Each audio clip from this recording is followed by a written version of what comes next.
was also very hush hush around mental health in general. Oh, People yeah. were not out and proud about the fact that they were going to therapy. It was Oh, very yeah. much, oh, you're going to therapy.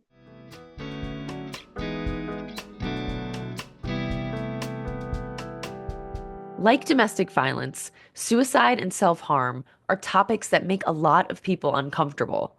They worry about how to talk about it, if they even should talk about it, and what would happen if they got it wrong.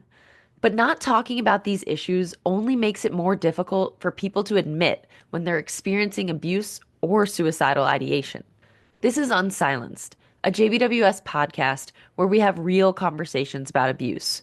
I'm MC Robinson, and today we're speaking with Jessica Testa, and I am one of our counselors that work with our adult survivor population. Jess is going to explore why domestic violence is considered a risk factor for suicide, how to support someone experiencing suicidal thoughts, and why breaking the stigma around suicide is critically important. But before you listen to this episode, I just wanted to give a trigger warning. It does discuss depression, trauma, suicidal ideation, and dying by suicide in detail. Please consider if you are in a place to listen to this content before proceeding. If you are experiencing suicidal thoughts, call the Suicide and Crisis Lifeline at 988. If you're experiencing abuse, local and national resources are linked in the show notes and at the end of this episode. As we kind of move into this discussion about suicide, mental health, and domestic violence, Yeah. what would you say are some of the most common mental health issues that somebody that's experienced abuse might be experiencing Mhm. now? Or, maybe even somebody that's experienced abuse in the past? Yeah. So, I mean, I think right off the bat, what is most common to everybody is trauma. So you could say PTSD, Yeah, but not necessarily everybody who has experienced trauma will have PTSD. right. And also what is traumatic for one person may not be for somebody else. So we're also Yeah. talking about like a wide range of experiences that come Mm-hmm. into that.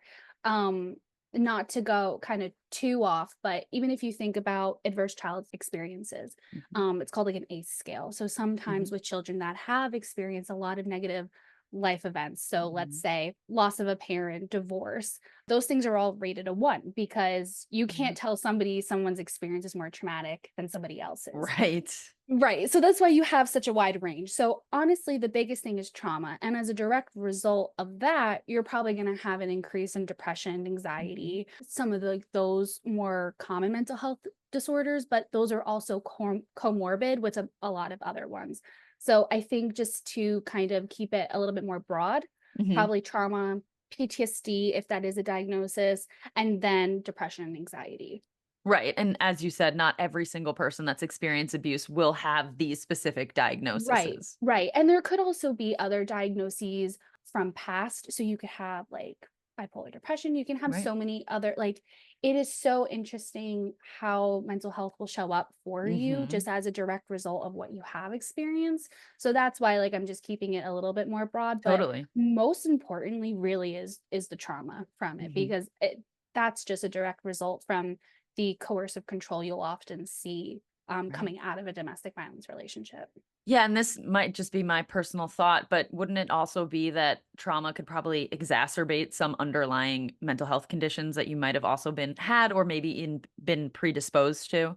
Absolutely. Absolutely, it can Yeah. because, when you have a traumatic event, that's also then going to change the way you're going to show up in the world. Yeah. So, now maybe I'm more hyper vigilant, maybe I'm Mhm. a little bit Mhm. more sensitive to what's happened, maybe I'm more closed off, maybe when I think conflict is happening, I shut down, like a trauma response. Yeah. So, it's going to directly impact the way that you're able to show up in that relationship. And I always like to say with my clients, relationship broad sense of the term, Mhm. um, show up in any relationship you have, it'll impact that. Right, it's not just like your romantic No, partnerships and it no, could affect anything. absolutely. It can affect friendships, it can affect romantic partners, but also Mhm. family. Mhm. Because you can also have trauma from family or Oh, have yeah. experienced domestic violence from family members growing up. So Yeah. those experiences you carry with you, and then you're in a new relationship. That's going to impact how you show up Mhm. in that one. And then when you leave that one, all of those experiences to the next. It's Absolutely. very it really does kind of go down the line. Mhm. And Mhm. could you explain why there is such a strong link between experiencing abuse and having some of these mental health issues? The only way I can really answer that is by understanding like what abuse is or like kind of Mhm. what goes into abuse, right? And if you think about like the power and control wheel, I just wanted to briefly interrupt and say that I have linked the power and control wheel in the show notes and put it on the screen for anyone that's watching. on the outside of the power and control wheel, you'll see a lot about like sexual violence, physical violence, because we Mhm. know like I think the what was most talked about when we first started to talk about domestic violence was physical abuse. Yes. Right? So we know those things can exist in a domestic violence relationship. Now, that's not your main qualifier. Mhm. So that's not the only thing that we're saying is happening. But on the inner part of the wheel are also other areas where somebody can have power over somebody else. Mhm. So if I am using, let's say, financial control, and I'm also using a lot of emotional verbal abuse, I'm really going to be hitting someone's self esteem. I'm going to be hitting them very, very Yes. hard. Now, if I have that financial control, I'm also taking away their access to money, to a job, maybe that ability to even financially leave the relationship. Mhm. So now it's really hard for them to leave. And maybe also that person is really struggling with maybe coming to terms with the relationship. Do I still want to stay in it? Do I not? I'm feeling really bad about myself. And then I don't feel like there's a way out Mhm. because the biggest thing is finances. Maybe I don't even have a Yeah. car in my name anymore, or Mhm. the house isn't in my name, or maybe the house is in my name, but it's being threatened that it'll be taken away if I leave. So Mhm. that can also really lead to feelings of anxiety, hopelessness, helplessness. And Mhm. then that's going to impact my mental health significantly.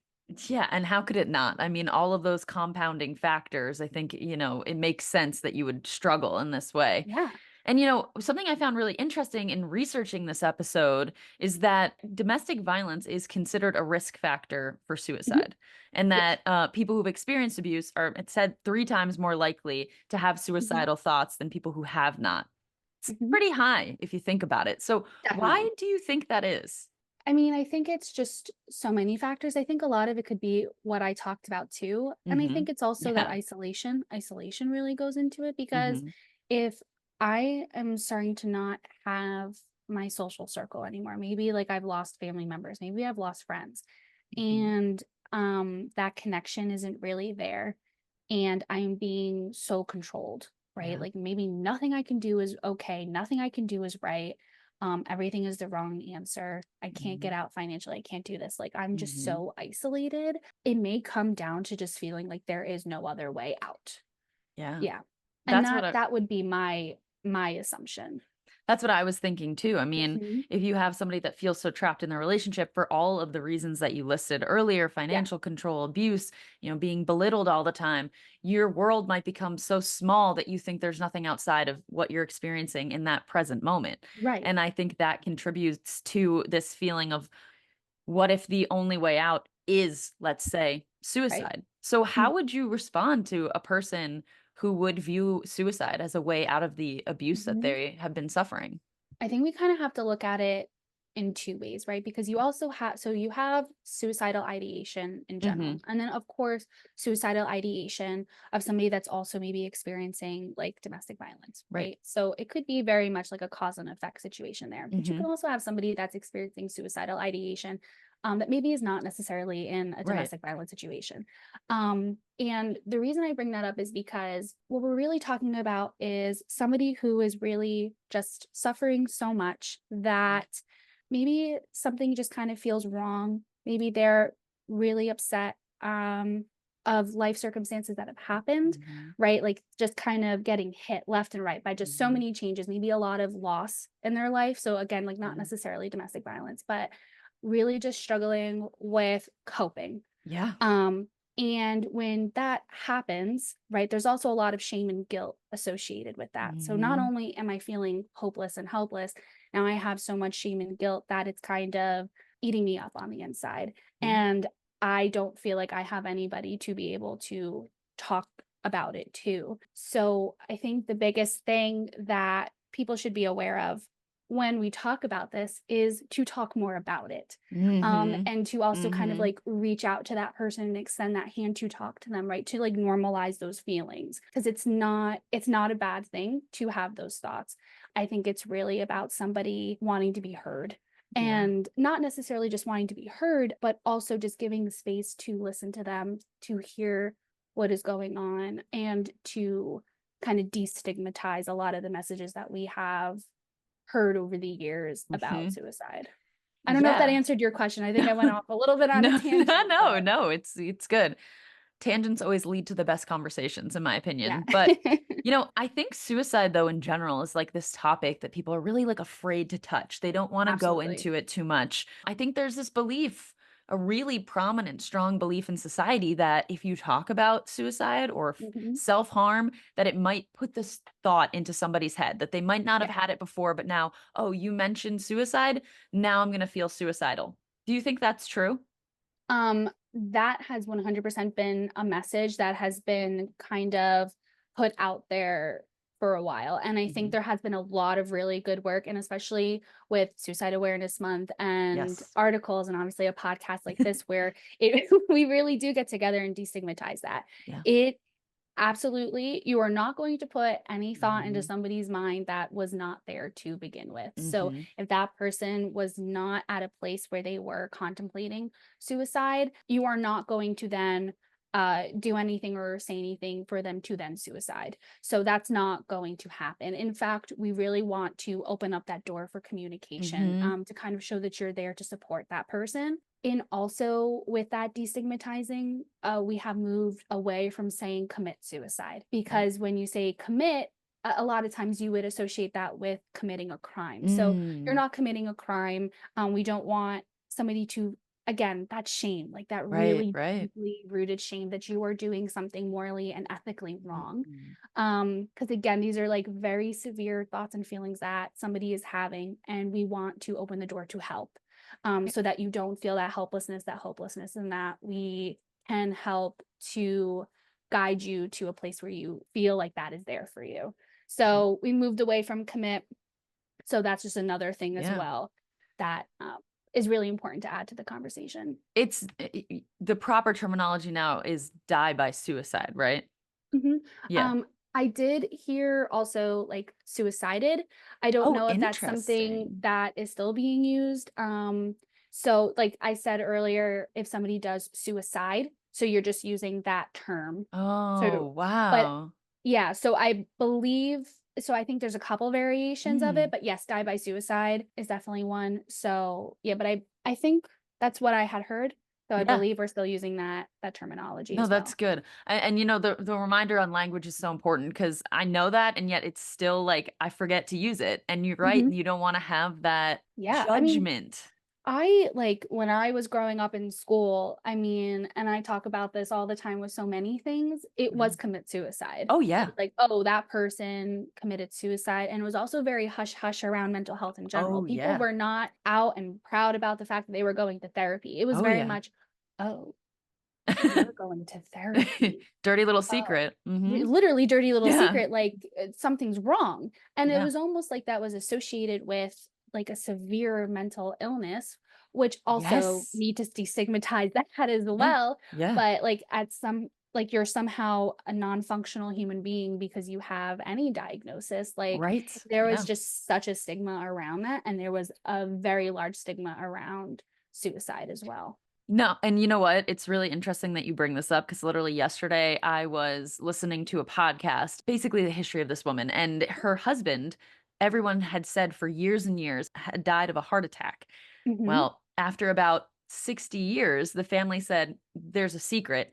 He died by suicide. And there Hmm. were all these letters of him struggling. And this was like in the early 1900s, but it was Hmm. considered shameful and a stigma. Yes. And he was in an institution for it. And I thought to myself, with the conversation I was going to be having with you today, how Yeah. timely that, even the fact that they've come forward now and said, actually, it was suicide, I think is so Hmm. powerful because there was such a shame and such a stigma. But Hmm. why do you think that is in general about mental health? I think And that's such a complicated question I too. know. I Like gave you an it's easy so one. no, I no, and but it's a very like I'm glad we're having this conversation. Yeah. It's a very good question. Like it's a complicated question, it's a very good question. Yeah. And I think it has so much to do with just the way society has evolved over time, or like even the way that we started to even see mental health in general. I mean, Yeah. we used to refer to women as hysterical or Oh, having yeah. hysteria Yeah. when really it was like anxiety and depression. Yeah. And send them to Um, the seaside for like a Yes. month. Although, like, I wish I could stay down the shore Although as I a do think that would be prescription now. good. But no, but yeah, so it was completely stigmatizing Yeah. women as hysterical. And Hmm. then we're having people in um, mental institutions. And then it's also how, like, we even started to even understand how to treat mental health Hmm. diagnoses. I mean, lobotomies was also a treatment, Oh, like yeah. a very standard treatment at one point. Yeah. So I think it really has to do with the way that we were looking at people and then gathering information. And unfortunately, some research comes a little too late, Yeah. but this is just how we start to learn things, but it takes so much time to get there. But unfortunately, as a result of that, we have a lot of stigma because of it. The Yeah. other thing that came to mind immediately when you were telling that story about like that family Yeah. that came out years later and that person had died by suicide was also sometimes there are also religious components Hmm. associated with shame as well. So Yes. if you have like a strong religious belief about the concept of suicide as a whole, Yes. that could also lead to feelings of shame for even just having thoughts like that and feeling Yes. like there is something innately wrong with you. Yeah. And if you have those compounded feelings of you're already struggling with suicidal thoughts, and then you have the external shame of like, I shouldn't even be Yes. having these thoughts, that's Hmm. only going to kind of compound them and make them a little bit Yes. worse. And then in fact, at that point, you're isolating even more and more because Oh, now yeah. you feel like you can't turn to anybody and you Hmm. can't talk to Can't talk anybody. about And it. that's why I said earlier, like it really is about keeping that door of communication open Yes. and normalizing the experience and asking. Because, you know, like in asking, you're also showing that there's care there, that there is somebody else out there that is also like worried about that person, caring about that person. Yes.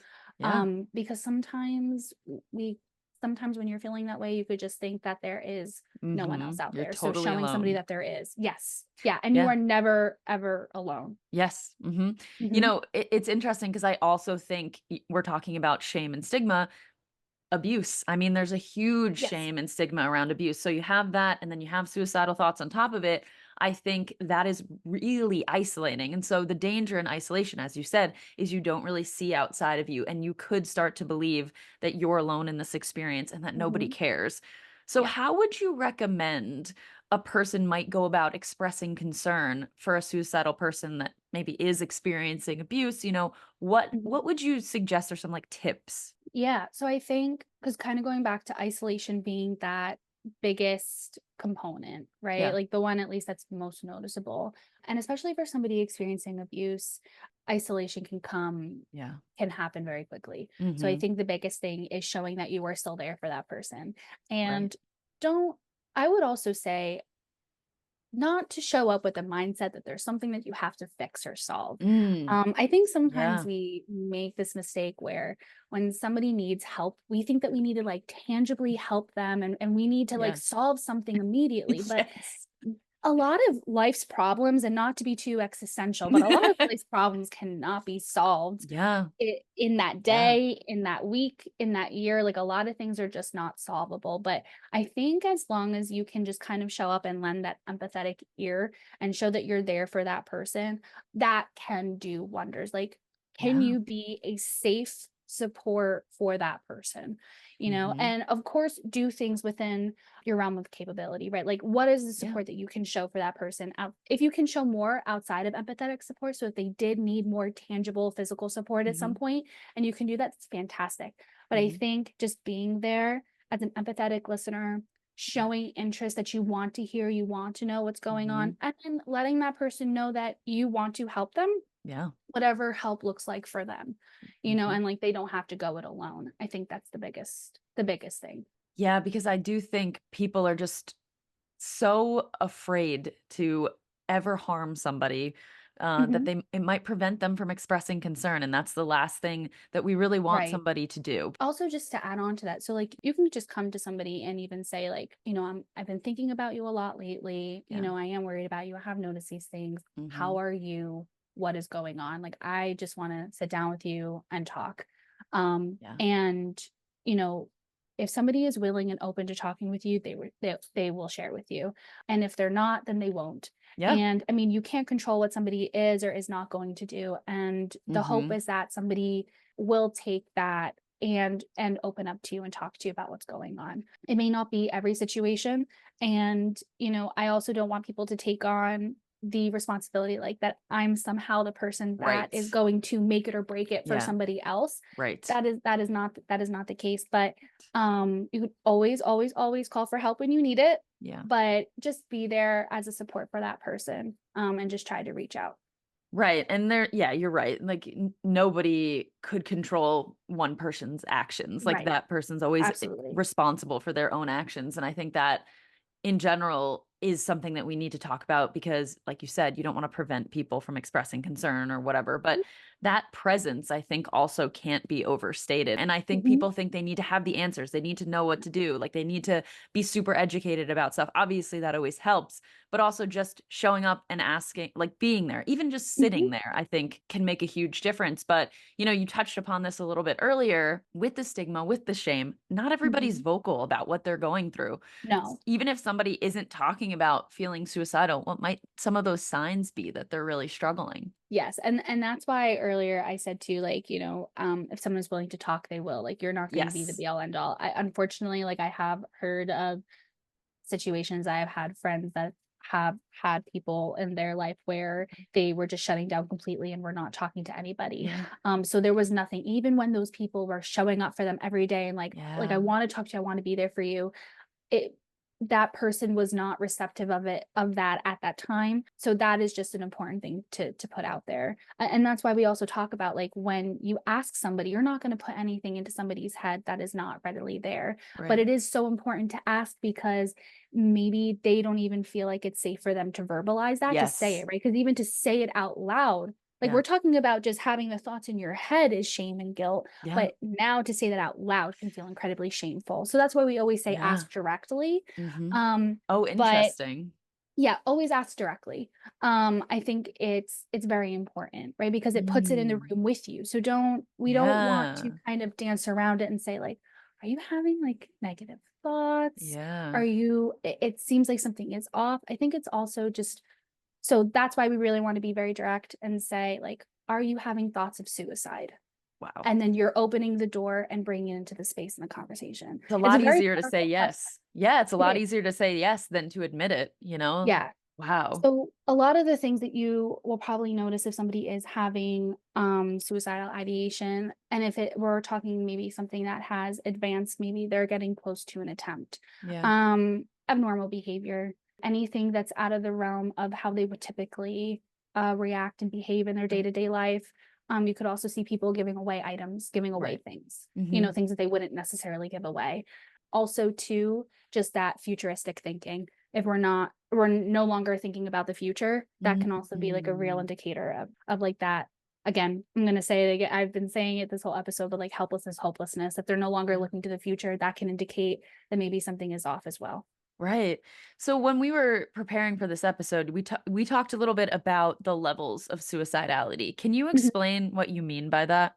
Yeah. So you may have somebody that is experiencing depression, but is a little bit more passive suicidal ideation. So Right. they are having negative thoughts, but there is no plan. They're not at a place where they're really considering it. Like, they're Right. just really acknowledging that those negative thoughts are there, that they are having that, but they're still thinking about the future. There's a lot of protective factors that they currently have, which is reason why they are not going to attempt suicide. Right. Right.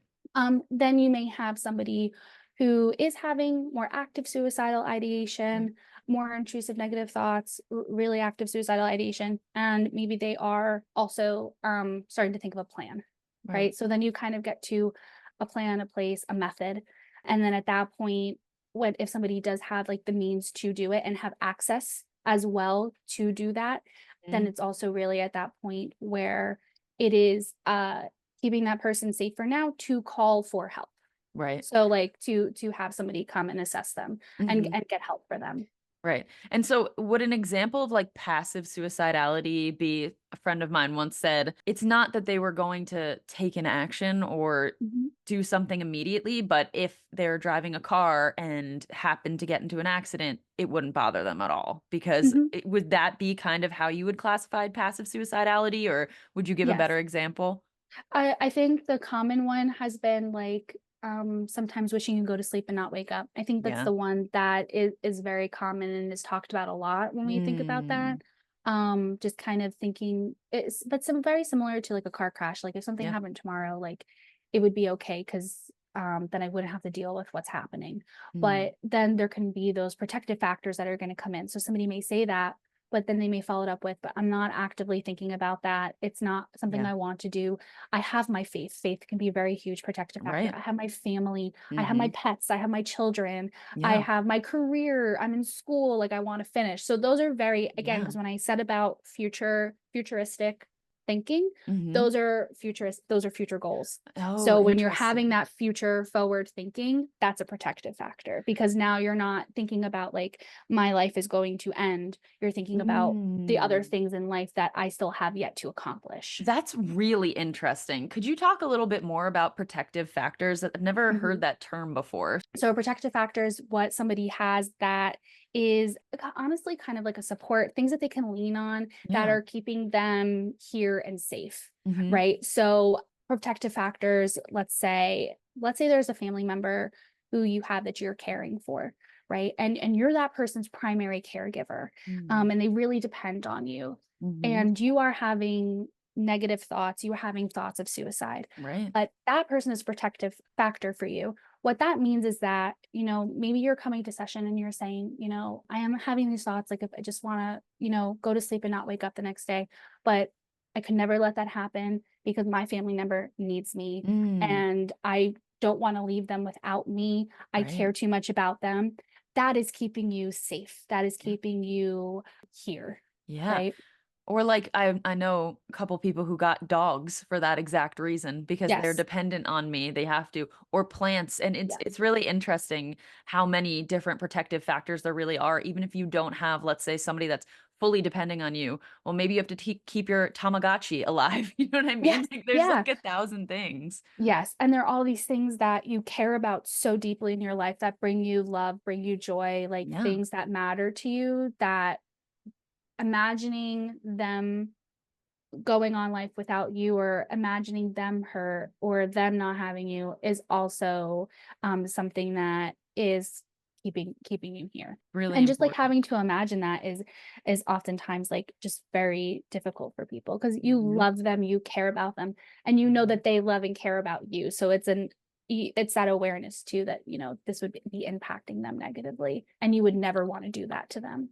Yeah, that's I think incredibly powerful to get people to break through the isolation. You know, it's interesting as I went through a DBT program and they would talk a lot about like building a life worth living Mhm. and stuff, and it was Yes. interesting because it was all interconnectivity. And I think like you're fundamentally connected to the universe. It's like a little, as you said, a little like Yeah, out there. little existential. Existential, but it also is true in the sense of like it breaks through that isolation of like this is one thing I'm experiencing in this moment right now and remembering, oh, there's family out there. There's even like trees outside. There's like chair Mhm. beneath you. Like it's really kind of there's a lot of factors that are really interesting. Well, Yeah. really just quick to go off of that. So I had done in grad school, I did an assist living works trainings. So there's a lot of different trainings out there to assess for suicidality. So if somebody Mm-hmm. is expressing like suicidal ideation, suicidal intent, there's a lot of trainings out there, especially Mm-hmm. for mental health professionals. But in that one, it's an incredible training, truly, but you are trained to intervene with somebody that is on the brink Yeah. of an attempt so that it's pretty much the means is there, the method is there, like it is going to happen. And Mm-hmm. if you were to talk to that person, how would you do that? Mm. And I mean, it really is everything that we have talked so far, just in meeting today is really, of course, like really having that empathy and relating to the other person and showing them like, hey, I don't know you, but I still care and I am here for you. And Mm. then talking to them about what's going on naming what's going on in the room. Like I said, like asking, straightforward questions, but then also leaving room for a discussion to hear what's been Mm, going on, why they are so upset, why they are so hurt. And then hopefully mm, getting to a place where we can plan for safety for now. That's always the goal, is safe for now. So we can mm. get you help. Like, what is the plan so we can get you help? Just Right. safe for this Oh, moment. I love that. Yeah, like commit to these 24 hours or even this Yeah. minute or whatever. Yeah. Like, can we make the call for emergency services together? And, Right. and always doing things within reason, but like, how can we do that for you right now? Yeah, this topic is incredibly important. Mhm. And, before we wrap and finish this episode, you mentioned a really interesting element of this that I feel like we don't talk about enough. It's basically how people that are using abuse maybe Mhm. weaponize suicide. So, what do you mean by that? Yeah. So, suicide in general can be a very complicated topic, especially when we're talking about domestic violence. And I Yes. did say earlier, right, like you're not going to put anything to anybody's mind that's not there Right. to begin with. And you also are not, you cannot control somebody else's behaviors and emotions. And a lot of that definitely comes from my very strong DV background. Yeah. And because sometimes in a domestic violence relationship, the person who is experiencing the abuse Mhm. tends to become very responsible for managing the other person's emotions and behaviors and regulating Yes. that. Hmm. So the survivor is probably going to experience a lot of walking on eggshells. I think that's the most common thing that I hear a lot, is feeling Right. like you're walking on eggshells because you don't want to cause Yeah. any arguments, you don't want to cause a fight. Right. You kind of want to keep things okay. Right. You just want to keep the peace. Mhm. So now, on average, it does take survivors up to 7 times to leave a relationship. So it's very incredibly hard to leave a relationship. Now, it could be for all of the reasons in the power and control wheel. Threats is one of them. Yeah. Now, when you look at threats on the power and control wheel, underneath that is also threats of suicide. Yeah. So if a partner is threatening, if you leave, I am going to kill myself, Mhm. you're going to feel very much so, and rightfully so, because if somebody is saying that to you, you're going to feel responsible for that Of and feel like you course. cannot leave because somebody's going to harm themselves and end their life. And you do Absolutely. not want them to do that. And you don't want to be responsible for somebody doing Yeah. something that they otherwise necessarily weren't going to do Right. up until you wanted to leave. Right. But that makes for an incredibly dangerous situation. And something that we always want to talk about when we talk about domestic violence is safety. Safety first. I like Hmm. pound that into the ground. Safety first. Yeah. Safety plan, safety plan, safety plan. We want to make sure that you stay safe. The one thing that I will say when it comes to threats of suicide is to take any threat seriously. So Right. if somebody is threatening harm to themselves, what I would say, like in a situation to get you to stay in that relationship, right? So like if they're using that to manipulate, take that very seriously. Right. What I would say is it is not up to you to determine whether or not they are serious. Like if it is an Mm. actual suicidal ideation, or if it is a means to manipulate and control. It, Right. it is not up for you to decide that. And Hmm. if we are talking about suicide, we want to take that very seriously, because if Hmm. somebody is actively having those thoughts, we want to get them help, because we don't Right. want that to be the answer. Yeah. So call for help, call 911. If you need guidance, just absolutely alert local authorities Yeah. or psychiatric care. I think people often think threats of suicide by people who are using abuse are always a bid for attention, but Mhm. that is pretty dangerous to assume because doesn't also, I mean, this could be wrong, but I'm curious, is Yeah. there a correlation between like those threats of suicide and like lethality in a relationship? Yeah. So unfortunately, in general, when somebody is getting ready to actually leave a relationship, we're also looking at higher rates of homicide as well, Yes. depending Uh-huh. on escalation. Hmm. So that's why, especially in the context of suicide, that it is not up for you to determine whether it's Right. real or not. And Right. especially like, because we also have to think about the fact too, is because I don't want it to just be this blanket statement that suicide is a bid for attention. Right. Right. Because we're also talking about people who are having active suicidal ideation that are really, really struggling Oh and yeah. absolutely need help. And unfortunately, in a domestic violence situation, you may have a situation where that is being used against you, but that person may also be having They suicidal might be ideation. real. Yeah. It may very well be real. And that's why I always say, keep the conversation open, but call for help. So if it Yeah. is happening where you're trying to leave, if you're in the middle of an argument and it comes up, or you've just stated that you're going to leave and go, and then it's coming up, that may be a little bit of an indicator that Right. maybe it's a threat, maybe some power control is coming in. Hmm. But call for help. Always, always, always call for help. Take any threat seriously Hmm. and call for help. Yeah. So, as we near the end of this episode, what is something you would want someone that is currently experiencing suicidal thoughts to know? I would want them to know that they are not alone at all Yeah. and that there's nothing wrong with them for having those thoughts. And I know how much shame can be associated with just thinking it, but Yeah. I can promise you there are people that care and that want to help you and that do not want you to feel that way at all, do not want you to feel alone, and that there's always an answer. I just think this topic in general, we just need to talk about it more. Like mental Yes. health in general. That's why, really, when I said earlier in the episode, asking directly, are you having thoughts of suicide, Yeah. is so powerful Yeah. because it's also normalizing that experience for that person. And Yes. now it's out in the room because Yes. now it's here. So Yeah. now that it's here for us to talk about, now what can we do together? If you are having thoughts of suicide, please reach out for help because there are people that care, that want to help you, Yeah.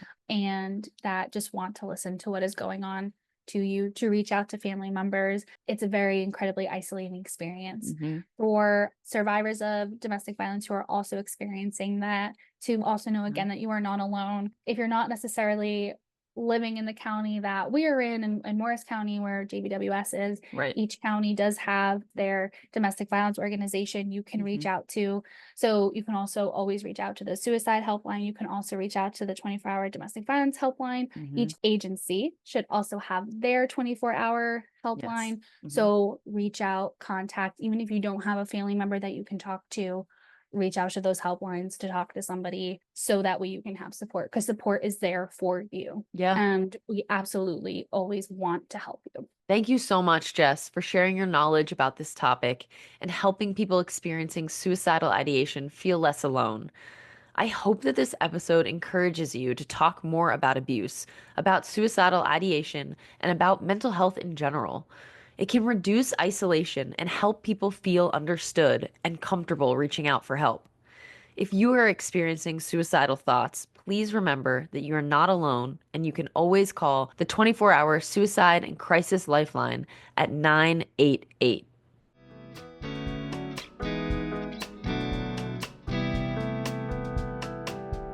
Thank you for listening to this episode of Unsilenced, Real Conversations About Abuse.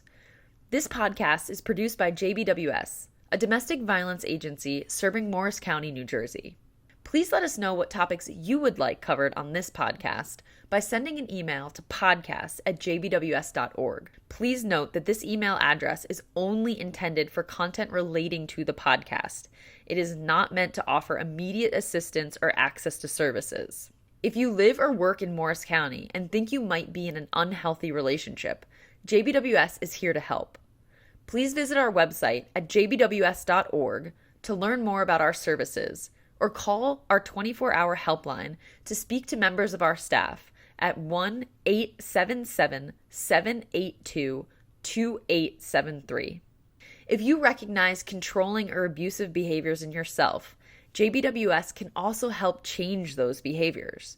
Through our Jersey Center for Nonviolence, JBWS offers programs for men, women, and adolescent males who have used abusive or controlling behaviors in their relationships. Please visit jbws.org/JCNV or call 973-539-7801 to learn more. If you don't live in Morris County, please call the National Domestic Violence Hotline at 1-800-799-7233. Domestic violence grows in silence, so thank you so much for listening and helping us break through that silence through these types of conversations. Please follow us on social media and continue to share our content to get as many people talking about domestic abuse as possible.